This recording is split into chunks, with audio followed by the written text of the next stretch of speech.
Hey VC, it's Jonathan, your cheap and cheerful record collector. Hope everybody's doing well out there today. This is going to be a follow-up to a video that Melinda Murphy did. She called it something about the 12 artists that make up 25% of her collection. So these are the 12 artists that she has the most albums of. And for her 12, it was 25% of her collection. My 12, which I got, make up about a little less than 10% of my collection. Melinda, I guess, really tends to find artists that she loves and really zeroes in on them and collects everything by that artist. I'm a little more helter-skelter, a little more eclectic. I have lots of different things going on. So I have like 3,300 albums in my collection, and these top 10 make up, the top 12 make up about 300 albums. So a little less than 10% of my whole collection. In 10th place, we'll start right off because I got much to go through. 10th place, I have a tie. And the first one in the tie is one of my favorite artists, Richard Thompson. And this is his album, Rumor and Sigh. Originally came out in 1991 on CD only. And finally in 2017, MoFi put out this version and I quickly grabbed it. I have maybe 3 or 4 MoFi albums. I don't have a lot. But when I saw this was available, I couldn't resist. It's one of my all-time favorite albums. On this album, he does... Where's the song list? Read About Love, Gray Walls, the great 1952 Vincent Black Lightning, Mystery Wind, Don't Sit on My Jimmy Shines, Keep Your Distance, God Loves a Drunk, Psycho Street. Fantastic, amazing artist. Seen him a couple of times. Just an unrecognized guitar god. Another album by Richard Thompson, also love this one. 1994's Mirror Blue. It did come out on vinyl, but it was impossible to find. And if you find it today, it's well over $100. So this is a 2021 repress. Also a great album. 2-record set. Has one of my favorite songs, MGBGT.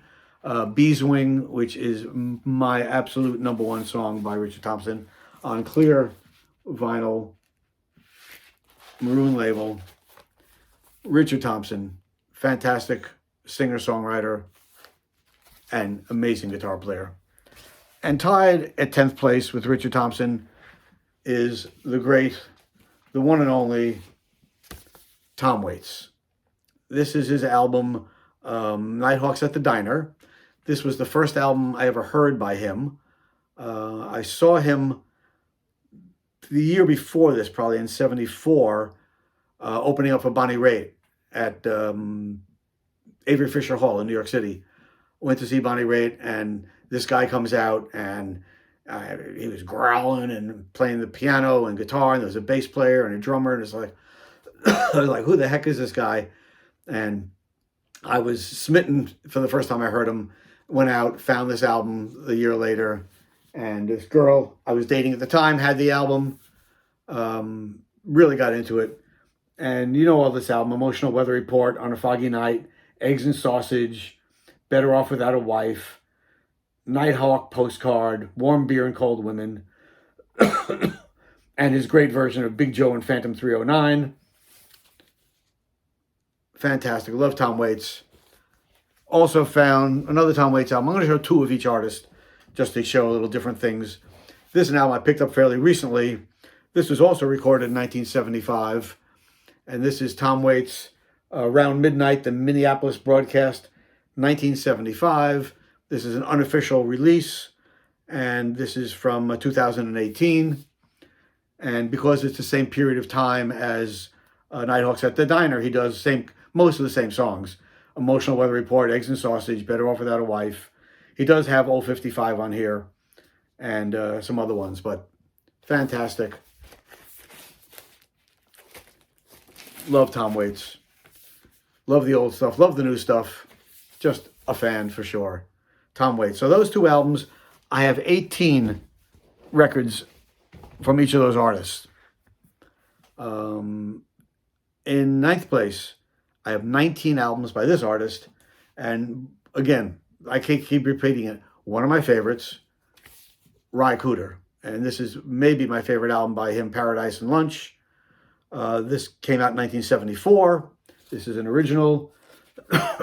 Has Tampa Up Solid, I'm a Fool for a Cigarette, Married Man's a Fool, Mexican Divorce, Diddy Wah Diddy, If Walls Could Talk, Jesus on the Main Line.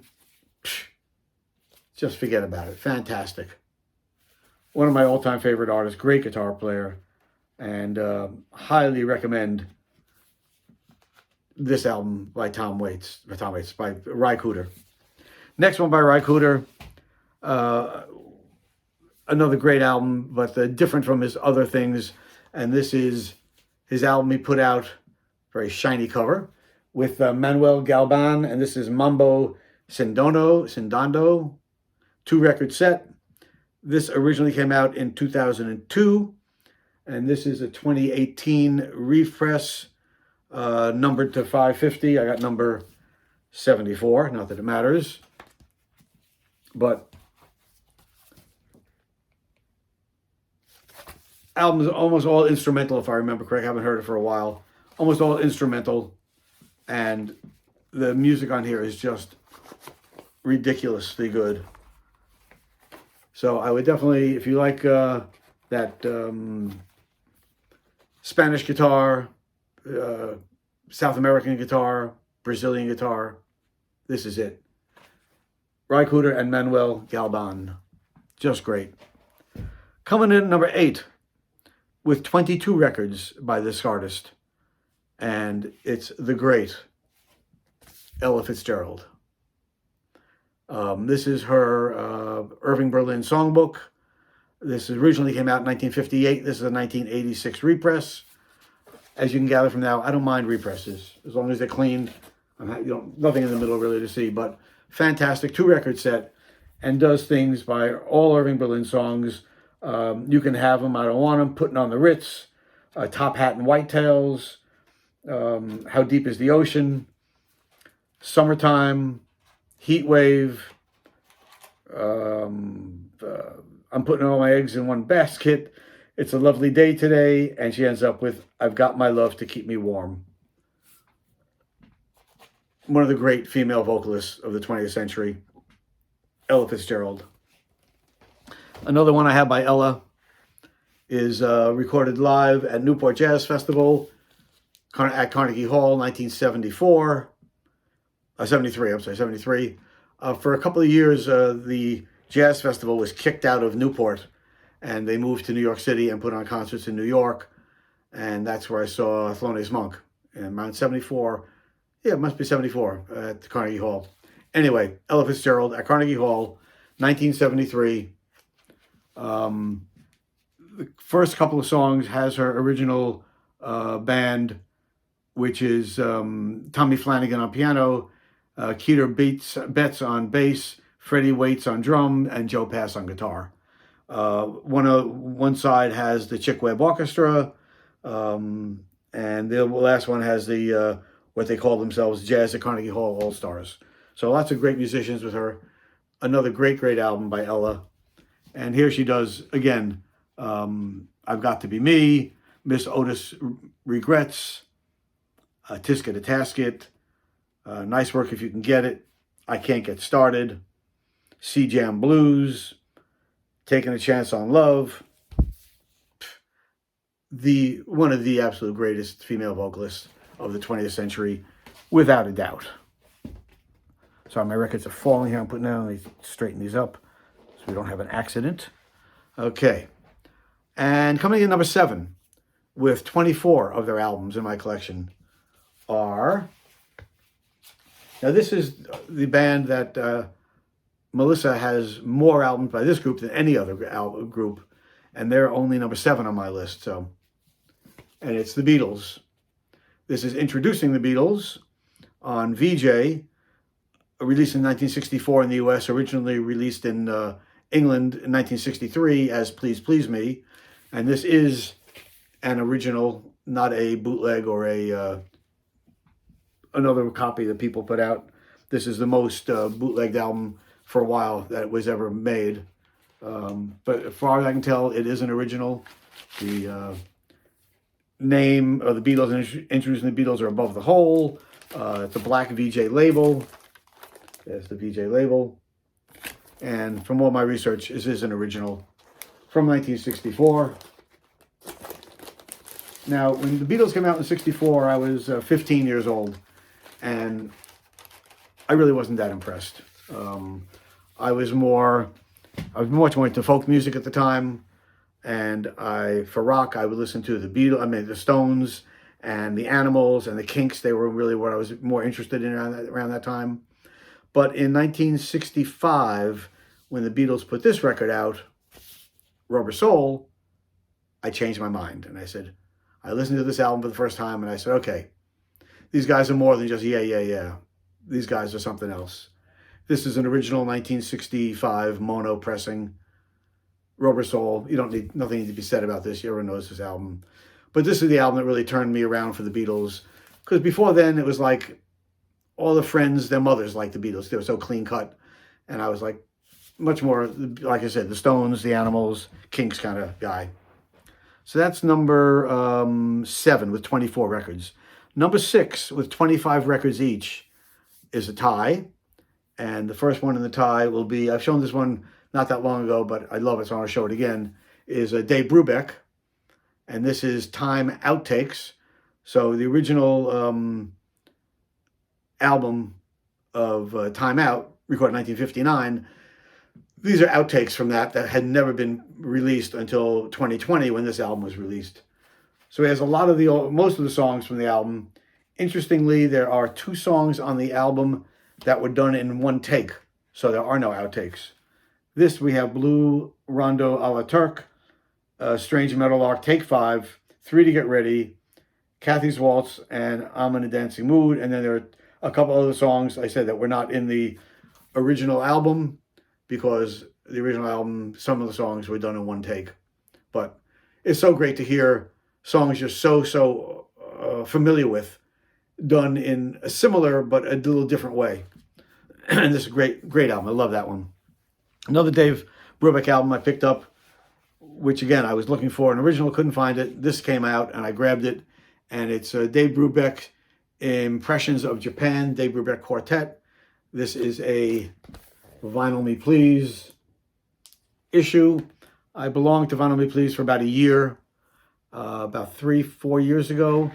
And I think they were charging $200 a year was the membership for 12 records. I figured that was a good deal. Now they're up to $400 a year, so I sort of stopped doing it. This is a great album. He'd been to Japan and came back, and these are all his impressions of the Japanese culture, etc. So he has Zen is When, Kodo Song, Rising Sun, Tokyo Traffic. Really great, and a great pressing by Vinyl Me Please. They always do a great job. Again, Dave Brubeck, Paul Desmond, Eugene Wright, and Joe Morello. Dave Brubeck. Tied with Dave Brubeck in number 6 with 25 records is another artist, which is one of my favorites. I can pull the one I want here. Here we go. And it is Van the Man, Van Morrison, and this is Vie d'en Fleece, not original from 1974. This album gets looked over a lot when they talk about Van. And they always talk about Moondance, etc., etc., etc. Vie d'en Fleece really doesn't get a lot of play, but what a great album. If you don't know it, I would urge you to please check it out. There's the label. Fantastic album. Van Morrison, Vie d'en Fleece. One more Van Morrison from 1978. This is a live album done at the Bottom Line in 1978. That's all it says there. It is they never released it until 2013. And when I saw it, I couldn't resist. And he does Moondance, Wavelength, Into the Mystic, Brown Eyed Girl, Kingdom Hall, Caravan, and Cypress Avenue. Just a great album, great live album. Not as great as his double live album, which is amazing, but this is a nice slice of time. Van Morrison, at the Bottom Line. Number 6 with 25 albums. Number 5 with 26 albums in my collection by this artist is the great Miles Davis. This is In a Silent Way. This is originally released in 1969. This is a 1973 UK pressing. The reason I have the UK pressing, this was a gentleman, I bought his whole collection. He had been in the military, was stationed in Germany and England, and I bought all his collection. They had all UK and German pressings of a lot of great albums, all in near mint condition. You know, you always read by this, when people are selling albums, oh, I only listened to it once, and I listened to it and put it on tape, and I never listened to it again, and 99% of the time is BS. This was true. He did it once. He put them on tape. These had never been played. They were virtually brand new, and one of my favorites, In a Silent Way. If you don't know this record, he has, besides himself on trumpet, Herbie Hancock on electric piano, along with Chick Corea, 2 electric pianos. Soprano sax is Wayne Shorter, bass Dave Holland, another electric piano and organ was Joe Zwinelli, guitar was John McLaughlin, and drums Tony Williams. So, fantastic. Another Miles Davis album from my collection. This was originally released in 1960. This is a 1974 pressing, and it's Sketches of Spain. Very different. This is the Gil Evans conducted with orchestra. Quick story. This came out, what do we say, in 1960. So it's probably 1962 in the summer. I was 13 years old, and I was at a summer camp. And my parents always sent me to camp for the summer. Gone. I'm walking around the camp one day, and I hear some music coming out of a cabin. And this was the cabin where the 2 guys who worked in the kitchen. And they had their own bunk, and I thought they were really cool. They were probably 17 or 18 years old, and they were black guys. And I'm standing by their door, and they see me standing there, and they come and said, "What are you doing?" I said, "What are you listening to?" He goes, "Oh, this is Miles Davis, Sketches of Spain." I said, "Oh." He goes, "Yeah, this album is bad, man." And I, being a 13-year-old little white boy, go, "Bad? If it's bad, why are you listening to it?" They laughed and laughed and laughed. Anyway, they took me under their wing for the summer, and they gave me a quick lesson in jazz. And this was the first album I remember hearing of Miles Davis. And these 2 guys, I don't know where they went, who they are, but man, they gave me a lesson in jazz. And this was the first one, Sketches of Spain. This album is bad. Number 4, at 27 records in my collection, the Rolling Stones. This, of course, is Exile on Main Street, 1972. When it came out, this was, I think, originally was like, Beggar's Banquet, Sticky Fingers, and Let It Bleed. After those 3 albums, which were so amazing and so successful, when they came out with this, the critics, everybody sort of poo-pooed it, didn't get great reviews. But later on in life, as you go along, you realize what a freaking great album this is. And love this album. Love it. Another one I have by the Stones, just to show. This is Stones number 2, 1965 UK pressing.